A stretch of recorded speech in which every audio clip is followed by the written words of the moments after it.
First at 9. This is Other Derana 24/7. In your headlines tonight, President appoints 3-member commission of inquiry into CBSL bond issue. Joint opposition rally attracts mass crowds. 20 rupee lotteries released to the market. And special commodity levy on imported rice reduced by 10 rupees. Hello, good evening. Thank you for joining us. This is Other Derana 24/7 News. I'm Dasaman Premathunga and we start off with the local news. Now, President Maithripala Sirisena today appointed members to the Presidential Commission of Inquiry to probe the central bank bond issue. The committee comprises Supreme Court judges K.T. Chitrasena and P.S. Jayawardena and retired Deputy Auditor General K. Velupillai. 2 days ago, the President disclosed to the nation that he would appoint a Presidential Commission to expedite the probe into the controversial bond issuance.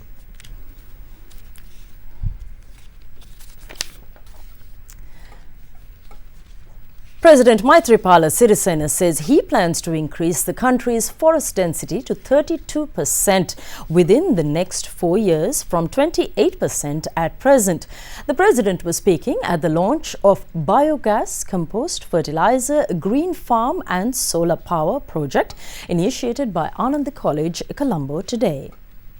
Mama පොළොන්නරුවේ මගේ ගෙදර මීට අවුරුදු 4කට කලින් මම සූර්ය බල ශක්තියට I installed a solar power system for my house in Polonnaruwa 4 years ago. If I was living in the President's house in Fort, utility bills would have exceeded 15 million a month. At present, only 2.5 to 3 million rupees is paid a month on electricity bills of the President's house. Of this, around 2 million is spent on air conditioned usage in the underground premises of the facility. The official residence that I currently live in utilizes solar power. At the moment, Sri Lanka's forest density is around 27 to 28%. My plan as Minister of Environment is to increase this to 32% within the next 4 years. The Sri Lanka Air Force is conducting aerial supervision of forest once in 2 weeks. දෙකකට සැරයක් ලංකාවේ වනාන්තර විමර්ශනය කරනවා.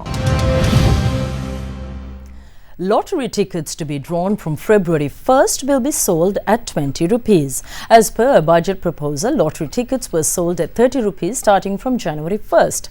President Maithripala Sirisena later instructed a reverse of the price to 20 rupees as countrywide protests were carried out by lottery ticket agents and dealers. Though the announcement was made that price will be reduced, the Lotteries Board has certain issues that prices cannot be reduced immediately. The reason being, by the time the 20 rupee reduction was announced, we had already issued about 15 to 20 million lottery tickets into the market. They were being sold to the customers and up to 31st of January, those tickets are valid. Our new tickets needed to be printed and that takes about 1 week to 10 days. We have placed orders and those lottery tickets are now coming into the market. From today, they are being issued to the dealers to be issued to the market. Those tickets will be drawn on 1st of February and thereafter the ticket will be 20 rupees. The Gazette, which makes it mandatory for three-wheelers to install fare meters, speedometers and issue fare receipts to passengers, has been released. Accordingly, three-wheeler owners are required to fulfill the regulatory requirements by April 1st. Special Gazette number 1 of 2017 was announced on the 9th of this month, enforcing a series of regulations for three-wheelers. According to the Gazette, three-wheelers should install a meter, issue a receipt at the end of each ride, the right side of the passenger compartment should be closed partially or fully, and a speedometer should be placed. The Gazette also reads of regulations imposed on the use of sound equipment that inconveniences the passengers in three-wheelers as well as sounds that inconvenience those around the three-wheeler.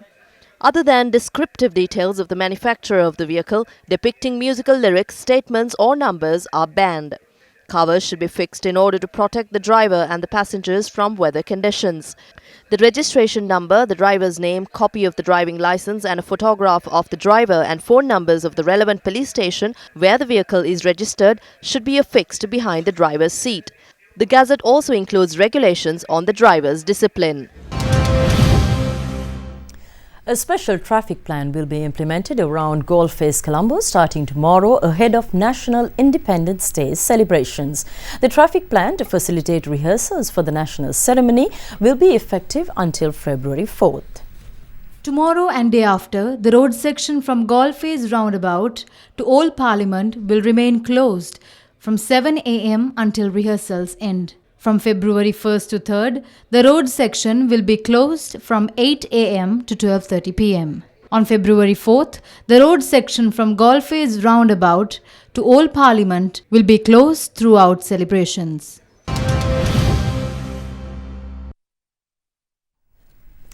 The much talked about rally organised by the joint opposition was held in Nugegoda today under the title Beginning of a Revolution. The anti-government rally, Beginning of a Revolution, began under the patronage of former President Mahinda Rajapaksa. The rally commenced this afternoon at the Ananda Samarakon Outdoor Stadium in Nugegoda. It was organised against some decisions taken by the incumbent government, such as the postponement of local government elections, alleged foreign influence in national affairs, sale of national resources to foreign parties, the proposed constitution, fraud and corruption. 47 members of parliament representing the joint opposition, including Professor G.L. Pieris, Dinesh Gunawardana, Udaya Gammampila, Vasudeva Nanayakara, Professor Tissa Vitarana, and a few senior members of the SLFP such as Dallas Alahapperuma, Kumara Velgama, C.B. Ratnayaka, Rohita Abe Gunawardana, and Mahindananda Alutgamage took part in the rally. Members of civil society organizations were also seen at the rally. Due to National Freedom Front leader Vimal Veeravangsa being remanded, his wife was seen participating at the rally.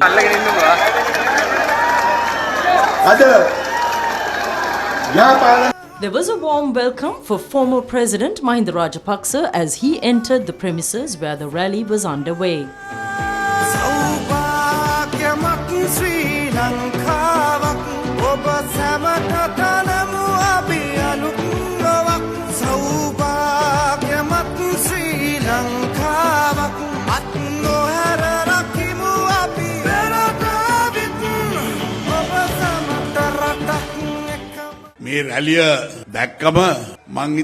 Our current leaders will weep once they see the crowds gathered at this rally today. Now we say that Mahinda was aware of the economic crisis in the country and that I lost on my own will. If they knew there was an economic crisis, why did they take the responsibility of the country in the first place?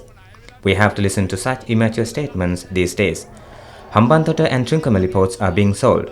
A gazette was issued today to sell 8 acres of land in Colombo to a foreigner. I would like to tell them that we are closely watching all of these actions.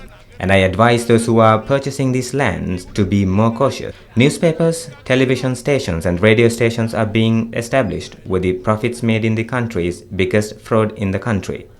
We warn those who are responsible for this fraud that once we come back to the power, all of this money and property will be given back to the people of this country. ඒ සියලු හොරගම් වලින් ගත්ත සල්ලි වලින් ගත්ත සියලු දේපල අපි ජනතාව සන්තක කරනවා. The Ministry of Education has suspended 7 education officials who served in the Student Admission Board of Royal College Colombo in connection with an alleged irregularity in the 2017 Grade 1 admission process. The decision is based on findings of a special committee appointed by Education Minister Akila Biraj Karyavasam to investigate the matter. Thereby, a deputy principal, an assistant principal and a teacher of Royal College who were part of the main interview board for Grade 1 admissions have been interdicted. Members who served the appeals board, including the principal of Dharmaloka College Kalania, a deputy principal of St. Paul's Milagiriya, a deputy principal and a teacher of Royal College have also been interdicted. In addition to this, an employee of the school has submitted forged documents to enroll his son to Royal College has also been interdicted. The Ministry of Education added that further investigations are ongoing pertaining to alleged irregularities at 15 popular schools in the country. We take a short break now. We'll be back with more local news.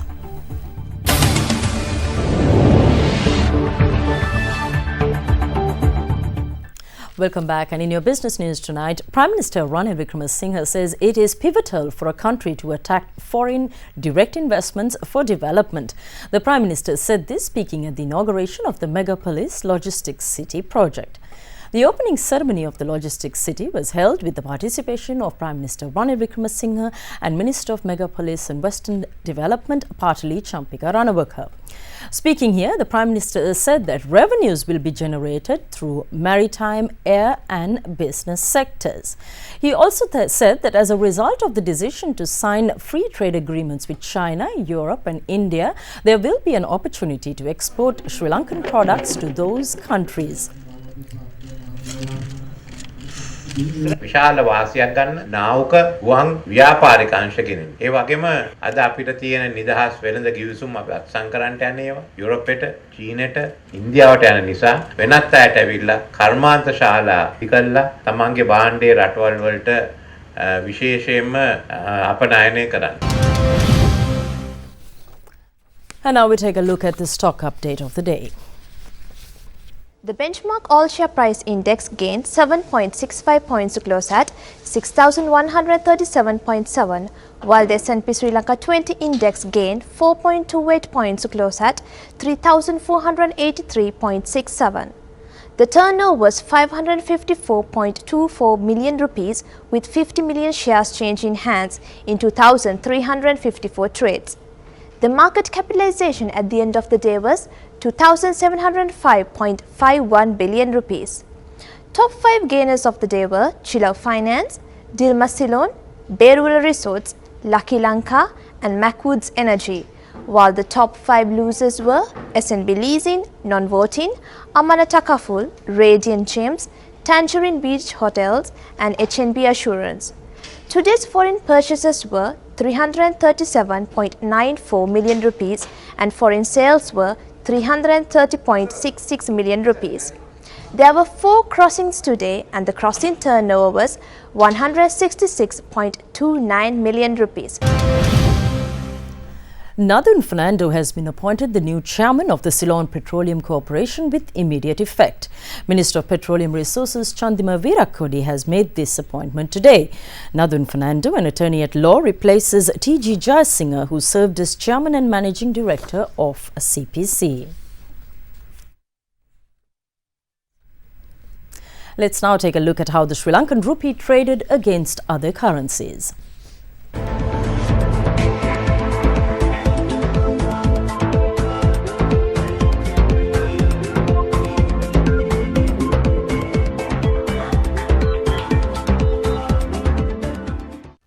Stay with us as we bring you more news after the break.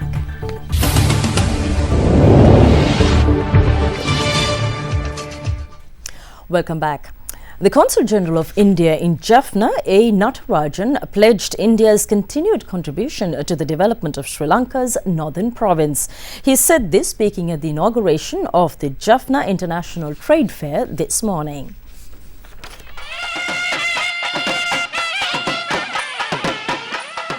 Jaffna International Trade Fair, the largest consumer exhibition and trade fair in the fast-growing northern region, is themed Gateway to the North.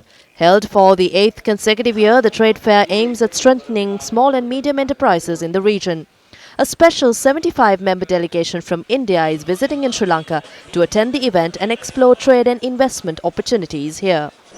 The government of India also has made considerable contribution towards the reconstruction of infrastructures, and keeping this in view, immediately after the end of the war, India also stepped in and whatever and whichever way possible, we contributed. One of the mega projects is the 50,000 construction of housing projects. And as far as northern province is concerned, we have constructed 42,950 houses. Northern province has been a fast growing province among all provinces. In the latest 2014 to 2015 data, the highest provincial GDP growth reported equally by two provinces, and I am pleased to say that the northern province is one of the two leading GDP growth provinces at 12.1%. These growth numbers are reported in the northern province despite some critical issues that the province is facing. Jaffna International Trade Fair will be held at the Jaffna Municipal Council grounds until Sunday.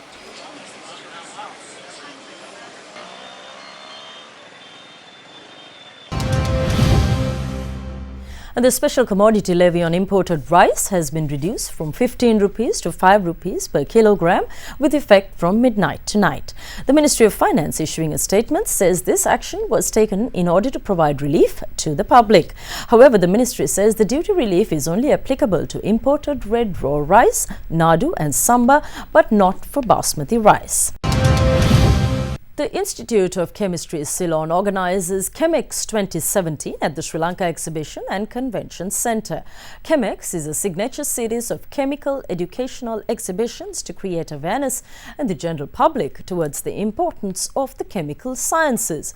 It will be held until tomorrow. The Sri Lankan company, the manufacturer of cement. So cement is a chemical product, all managed by the chemist coming out for these institutions and universities. So we are very happy to sponsor as a silver sponsor for this Institute of Chemistry organized exhibition. Always as a local company, we try to help the local institutions. We have a long ongoing program for undergraduate research to educate our younger generation to suit the most latest advanced technologies, because the younger generation may not be aware about the construction area. The company is depending on the undergraduates or the graduates coming from these institutions. So before coming up, we want them to see how these products are manufactured, what are the properties and what sort of product range is available. And now sports news.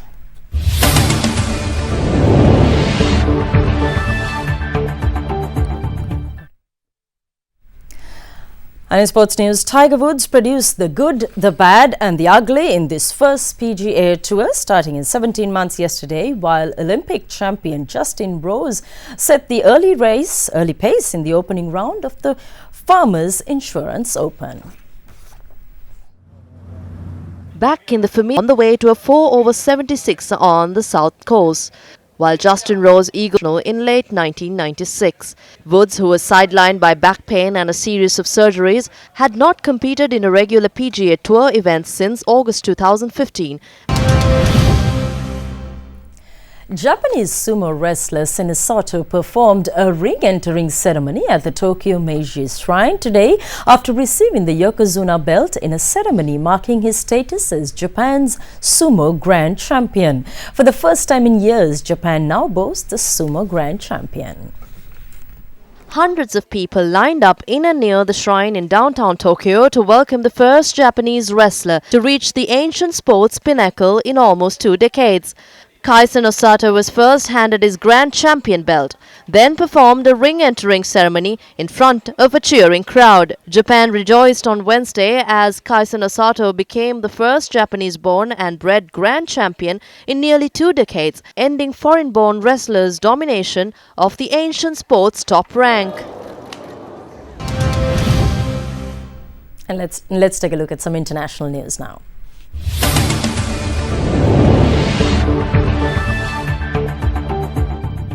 Now, Mexico has condemned a U.S. suggestion that it may impose a 20% tax on Mexican imports to pay for President Donald Trump's planned border wall. The White House yesterday said U.S. President Donald Trump is considering a 20% tax on imports from Mexico to pay for a southern border wall, but that the president is still weighing other options. According to the White House spokesman, the said tax could generate approximately $10 billion in tax revenue annually. However, denouncing Trump's suggestion, Mexico said such a tax would make Mexican imports more expensive for U.S. consumers and they would end up paying for the wall. Mexican President Enrique Peña Nieto yesterday cancelled a visit to the U.S. over the row of who would pay for the wall along the U.S.-Mexico border. But Chile continues to appeal for international help to fight the worst wildfires in their living memory as ferocious fires left a town in ruins. Residents of the devastated town south of the capital Santiago described flames as a nightmare without end. The worst wildfires in Chile's modern history are ravaging wild swaths of the country's central-south regions as a massive Boeing 747-400 supertanker arrived on loan from the United States to help extinguish the blazes. Forest fires are a regular feature of Chile's hot, arid summers, but a nearly decade-long drought combined with historically high temperatures have created tinder dry conditions.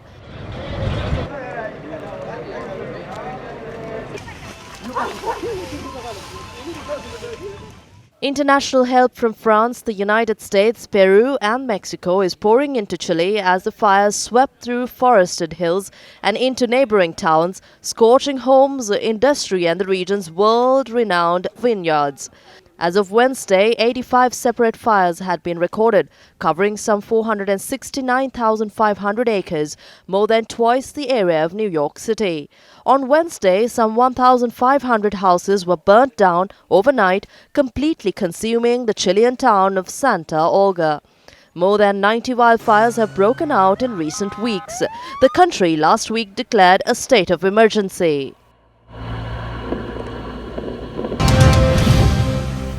The symbolic doomsday clock was reset to its closest time to midnight in 64 years yesterday. Atomic scientists who maintain the indicator for global catastrophe said the step was taken because of the rising threats from nuclear weapons, climate change and cyber technology. Takes the unprecedented step, the first time in its history, of moving the clock hand 30 seconds closer to midnight. The timepiece, devised by the Chicago-based Bulletin of the Atomic Scientists and displayed on its website, is widely viewed as an indicator of the world's vulnerability to disaster. Its hands were moved to 2 minutes and 30 seconds to midnight from 3 minutes. The clock is widely recognized as an indicator of the world's closeness to human destruction. The setting has not been this close to midnight since 1953, when the Soviet Union exploded a hydrogen bomb and triggered the nuclear arms race. And your weather report is up next.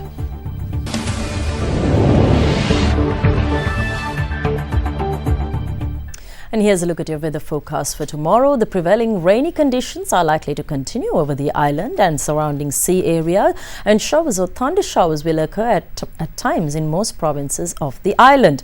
Heavy rain of more than 100 millimeters is likely at some places, and there may be temporary localized strong winds during thunder showers. The general public is kindly requested to take adequate precautions to minimize damages caused by lightning activity.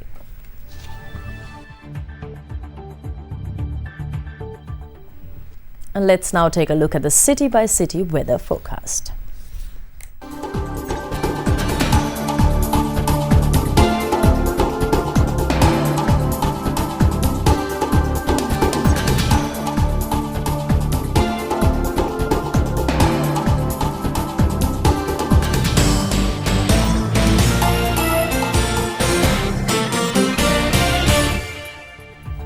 And with that, we end the news tonight on Ada Derana 24/7. For the very latest in local, international, biz, sports and weather, do log on to www.adaderana.lk. And you can also like us on Facebook and follow us on Twitter. I'm Dasaman Premathunga. Good night. Bringing you the news and information 24 hours a day. This is Sri Lanka's premier news channel, Ada Derana 24/7.